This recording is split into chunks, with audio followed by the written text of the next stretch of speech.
యేసుక్రీస్తు నామంలో మీ అందరికీ శుభములండి. సత్యవాక్యము కార్యక్రమాన్ని చూస్తున్న మీ అందరినీ మరి ఒక రీతిగా కలుసుకోవటానికి దేవుడు మంచి సమయం అనుగ్రహించాడు. ఈ ప్రాముఖ్యమైనటువంటి సమయంలో నేను చెప్పాలనుకున్నటువంటి లేఖన భాగం ఏమనగా పాపపు సొదొమ గొమొర్రా పట్టణము అనేటువంటి అంశాన్ని తెలియజేస్తున్నాను. ఆదికాండము 19వ అధ్యాయంలో ఆ సాయంకాలమందు ఆ ఇద్దరు దేవదూతలు సొదొమ చేరునప్పటికీ లోతు సొదొమ గవిని యొద్ద కూర్చుండి ఉండెను. ఇద్దరు దేవదూతలు ఈ సొదొమ గొమొర్రా పట్టణము దగ్గరికి వచ్చినప్పుడు సొదొమ గవిని యొద్ద అంటే ఊరి బయట కూర్చోండి ఉండెను. లోతు వారిని చూసి వారిని ఎదుర్కొనుటకు లేచి సాష్టాంగ నమస్కారము చేసెను. అంటే లోతుకు తెలుసా దేవదూతలు వస్తారని? లోతు ఎక్కడంటే ఊరికి బయట కూర్చొని ఉన్నాడు.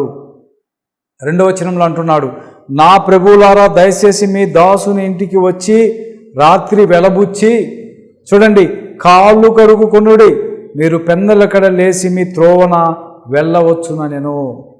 మీరు పెందల కాడ లేచి త్రోవన మీరు వెళ్ళవచ్చు. ఎవరు?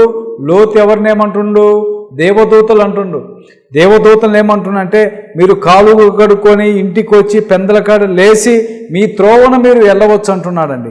అందుకు వారు అలాగూ కాదు, నడి వీధిలో రాత్రి వెళ్ళబుచ్చుదమని చెప్పిరి. చూడండి 3వ వచనంలో అంటున్నాడు, అయినను అతడు మిక్కిలి బలవంతము చేసినప్పుడు వారు అతని తట్టు తిరిగి అతని ఇంట ప్రవేశించిరి. వాళ్ళు వచ్చింది ఎక్కడికి అంటే ఆ పట్టణాన్ని నాశనము చేయటానికి దేవుడు దూతలను పంపించాడు. అయితే లోతు వారి తట్టు తిరిగి వారిని బలవంతము చేశాడు. ఎవరిని? దేవదూతలను బలవంతం చేశాడు. ఎక్కడికంటే తన ఇంటికి వెళ్ళుటకు బలవంతము చేసెను. అతని తట్టు తిరిగి అతని ఇంట ప్రవేశించిరి. అతడు వారికి విందు చేసి పొంగని రొట్టెలు కాల్చగా వారు భోజనము చేసిరి. ఎవరండి? దేవదూతలు భోజనము చేశారు. వారు పండుకొనక ముందు ఆ పట్టణస్థులు అనగా సొదొమ మనుషులు ఎక్కడికి వచ్చారు? బాలులను వృద్ధులను ప్రజలందరూ 4 దిక్కుల నుండి కూడి వచ్చి ఆ ఇల్లు చుట్టవేసిరి. చూసారా? ఎవరట వాళ్ళు? వృద్ధులు, బాలురు, ఆ ఊరిలో ఉన్నటువంటి వాళ్ళు ప్రజలందరూ కూడా వచ్చారండి. ఎక్కడికి వచ్చారు? లోతు ఇంటికి వచ్చి 4 దిక్కల నుండి చుట్టూ కూడుకొని ఉన్నారు. వాళ్ళు ఏమంటున్నారో తెలుసా? 5వ వచనంలో లోతును పిలిచి, ఈ రాత్రి నీ యొద్దకు వచ్చిన మనుషులు ఎక్కడా? వీళ్ళు చూశారండి. ఈ మనుషులు ఈ సొదొమ గొమొర్రా పట్టణంలో ఉన్నటువంటి ప్రజలు చూశారు. చూసి లోతుతో అడుగుతున్నారు. లోతును పిలిచి ఏమంటున్నారు? ఈ రాత్రి నీ యొద్దకు వచ్చిన మనుషులు ఎక్కడ? మేము వారిని కూడునట్లు మా యొద్దకు వారిని వెలుపలికి తీసుకొని రమ్మని అతనితో చెప్పగా.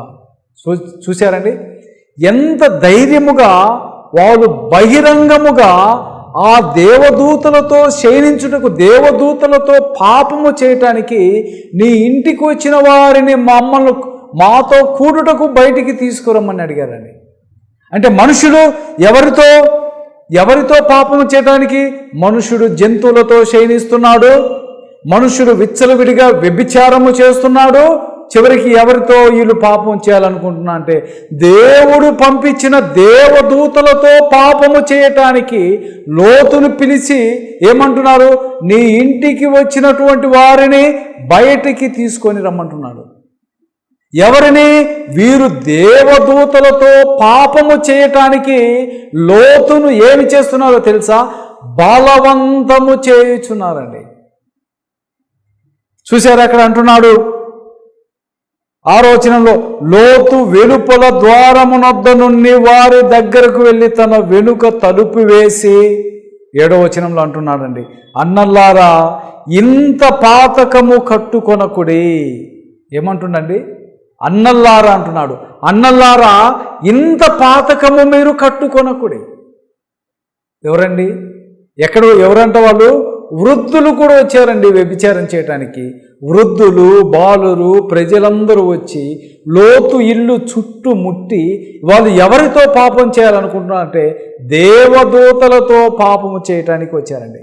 అయితే లోతు అంటున్నారు, అన్నలారా ఇంత పాపము, ఎంత పాపము, ఇంత పాతకము కట్టుకొనకుడి. 8వ వచనంలో, ఇదిగో పురుషుని కూడని 2 కుమార్తెలు నాకున్నారు. ఏమంటున్నాడు చూడండి, సెలవైతే వారిని మీ యొద్దకు వెలుపలికి తీసుకొని వచ్చేదను, వారిని మీ మనసు వచ్చినట్లు చేయుడి. మీరు చూడండి, ఒక తండ్రి తన పిల్లలను ఏమంటున్నాడు, పురుషుని కూడని 2 కుమార్తెలు నాకున్నారు, సెలవైతే వారిని 2 తీసుకొని వచ్చి మీకు అప్పగిస్తాను, మీ మనసుకు నచ్చినట్లు మీరు చేయుడు అంటున్నాడు. అక్కడ మీ మనసుకు నచ్చినట్లు, మీ మనసు వచ్చినట్లు చేయమని చెప్పాను. చూశారండి, మనిషి ఎంతవరకు దిగజారాడు పాపం చేయటానికంటే, మనుషులతోనే కాదు దేవదూతలతో పాపము చేయటానికి వచ్చారు. 9వ వచనంలో, ఈ మనుషులు నా ఇంటి నీడకు వచ్చి ఉన్నారు గనుక వారిని మీరేమి చేయకూడదని చెప్పినప్పుడు వారు నీవు అవతలికి పొమ్మనిరి. మరియు వారు వీడెవడో మనలోనికి పరదేశిగా వచ్చి తీర్పరిగా నుండుచున్నాడు, కాగా వారి కంటే నీకు ఎక్కువ కీడు చేతుమని చెప్పి లోతును ఆ మనుషుని మీద దొమ్మిగా పడి తలుపు పగలగొట్టుకు సమీపించిరి. ఎవరు ఈ వ్యక్తి? సొదొమ గుమొర్రా పట్టణమునకు వలస వచ్చినటువంటి వ్యక్తి. ఈ వలస వచ్చాడు. అబ్రహాము దాసులకును లోతు దాసులకును గొడవ వచ్చినప్పుడు అబ్రహాము చెప్పాడు, నీకు నీ ఇష్టం వచ్చిన పట్టణమును ఎంచుకోమనగా లోతు ఆ పచ్చగా ఉన్నటువంటి పట్టణమును సొదొమ గుమొర్రాను ఎంచుకున్నాడు. వీళ్ళంటున్నారు, వీడెవడు మన పట్టణమునకు వలసగా వచ్చి మన మీద పెత్తనము చెలాయించుచున్నాడు అన్నాడండి. అప్పుడు వారు పిన్నలు మొదలుకొని పెద్దల వరకు ఆ ఇంటి ద్వారము దగ్గరున్న వారికి కనుమబ్బు కలువ చేయగా వారు ద్వారము కనుగొనలేక విసికిరి. వాళ్ళు కనుగొనాలనుకుంటారు, ద్వారము దగ్గరికి వచ్చారండి. ద్వారమును పగలగొట్టి వాళ్ళు ఎలా బలత్కారము, దీన్ని ఏమంటారంటే రేప్ చేయడానికి వాళ్ళు వచ్చారు. అప్పుడు ఆ మనుషులు లోతుతో, ఇక్కడ నీకు మరి ఎవరున్నారు? నీ అల్లుణ్ణి, నీ కుమారులను, నీ కుమార్తెలను, ఈ ఊరిలో నీకు కలిగిన వారందరినీ వెలుపలోకి తీసుకొని రమ్ము, మేము ఈ చోటు నాశనము చేయవచ్చితిమి. ఎందుకు వచ్చారండి దేవదూతలు? ఆ యొక్క పట్టణాన్ని నాశనము చేయడానికి వచ్చారట. వారిని గూర్చి మొర్ర యెహోవా సన్నిధిలో గొప్పదాయను కనుక దాన్ని నాశనము చేయుటకు యెహోవా మమ్మను పంపెనని చెప్పగా. చూశారండి, పరలోకములో ఉన్నటువంటి దేవుడు ఈ సొదొమ గుమొర్రా పట్టణములో జరిగేటువంటి పాపాలు, వాళ్ళు చేసేటువంటి ఘోరాలు యెహోవా సన్నిధిలో గొప్పదాయను గనుక. ఎక్కడండి? ఆ పరలోకపు పట్టణములో వాళ్ళు చూస్తున్నారు వీళ్ళు చేసేటువంటి ఆ భయంకరమైన పాపము. దేవుడు సహించలేకపోయాడు. అందుకే దేవుడు దూతలను పంపించేశాడు. 14వ వచనంలో, లోతు బయటకు వెళ్ళి తన కుమార్తెను పెండ్లైనై ఉన్న తన అల్లులతో మాట్లాడి, లెండి, ఈ చోటు విడిచిపెట్టి రండి, యెహోవా ఈ పట్టణమును నాశనము చేయబోచున్నాడని చెప్పెను. అయితే అతడు తన అల్లుల దృష్టికి ఎగతాళి చేయువాని వలె నుండెను. చెప్పాడండి, ఇదిగో యెహోవా దేవుడు ఈ పట్టణమును నాశనము చేయబోచున్నాడు, లెండి అని చెప్పి తన అల్లులతో చెబితే వాళ్ళు ఆయనను ఎగతాళి చేయువారు వలె ఉన్నారంట. ఎగతాళి చేయువాని వలె నుండెను. 15వ వచనంలో, తెల్లవారినప్పుడు ఆ దూతలు లోతును త్వరపెట్టి, లెమ్ము, ఈ ఊరి దోష శిక్షలో నశించిపోకుండా నీ భార్యను, ఇక్కడనున్న నీ 2 కుమార్తెలను తీసుకొని రమ్మని చెప్పిరి. చూడండి 16వ వచనంలో, అతడు తడువు చేసినప్పుడు అతని మీద యెహోవా కనికరపడుట వలన ఆ మనుషులు అతని చేతిని, అతని భార్య చేతిని, అతని 2 కుమార్తెల చేతులను పట్టుకొని వెలుపలోనికి తీసుకొని వచ్చి ఆ ఊరి బయట నుంచిరి. వీళ్ళని తీసుకొని వచ్చారండి. అల్లుళ్ళు రాలేదు, ఎగతాళి అనుకున్నారు. 2 కుమార్తెలను భార్యను చేత పట్టుకొని దూతలు ఆ ఊరి బయటకు తీసుకొని వచ్చారండి. 10వ వచనంలో, ఆ దూతలు వారిని వెలుపలికి తీసుకొని వచ్చిన తర్వాత ఆయన, నీ ప్రాణమును దక్కించుకున్నట్లు పారిపోము, నీ వెనుక చూడకము, ఈ మైదానంలో ఎక్కడనో నిలవకము, నీవు నశించిపోకుండా ఆ పర్వతమునకు పారిపోమని చెప్పగా లోతు, ప్రభువా అలాగు కాదు, ఇదిగో నీ కటాక్షము నీ దాసుని మీద వచ్చి ఉన్నది, నా ప్రాణము రక్షించడం వలన నీవు నా ఎడల కనుకరపరిచి నీ కృపను ఘనపరిచితివి, నేను ఆ పర్వతమునకు తప్పించుకొని పోలేను, ఈ కీడు నాకు సంభవించి చచ్చిపోదునేమోనని అన్నాడండి. ఇలా లోతు వేదన పడుతున్నాడు. అయితే లోతు సోయరుకు వచ్చినప్పుడు ఆ దేశము సూర్యుడు ఉదయించెను. అయితే దేవుడు ఈ యొక్క పట్టణాన్ని ఎలా చేశాడంటే, ఆకాశము నుంచి అగ్ని తీసుకొని వచ్చి ఈ సొదొమ గొమొర్రా పట్టణమును మొత్తాన్ని కాల్చివేశాడండి. పాపముతో నిండిపోయినటువంటి ఆ పట్టణం. అందుకే పేతురు అంటాడు, ఆ నీతిమంతుడైన లోతు ఆ సొదొమ గొమొర్రా పట్టణములో ఉన్నప్పుడు అనుదినము తన హృదయమును నొచ్చుకుంటూ వచ్చెను. పాపమంతా పట్టణము నిండిపోయినది. లోతు భార్య ఉప్పు స్తంభం అయిపోయినది. లోతు కూతుర్లు కూడా భ్రష్టులైపోయారు. కానీ దేవుడు నీతిమంతుడైనటువంటి లోతును రక్షించాడు.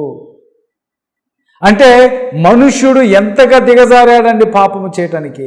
వృద్ధాప్యము కూడా చూడకుండా బాలురైనప్పటికీ ప్రజలందరూ వచ్చి 4 దిక్కుల లోతు ఇంటి చుట్టుముట్టి దేవదూతలతో పాపము చేయటానికి వెనుకాడినటువంటి వ్యక్తులను దేవుడు ఎలా చంపేశాడో చూడండి.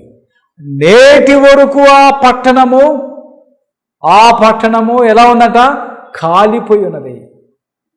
సహోదరుడా, వాళ్ళు అక్కడ శారీరకముగాను ఆత్మీయంగాను చచ్చిపోయారు. పాపము ఉన్నంత కాలము, పాపములో జీవించే అంతకాలము నీ హృదయములో నెమ్మది, సమాధానము, ఆనందము దొరకదు.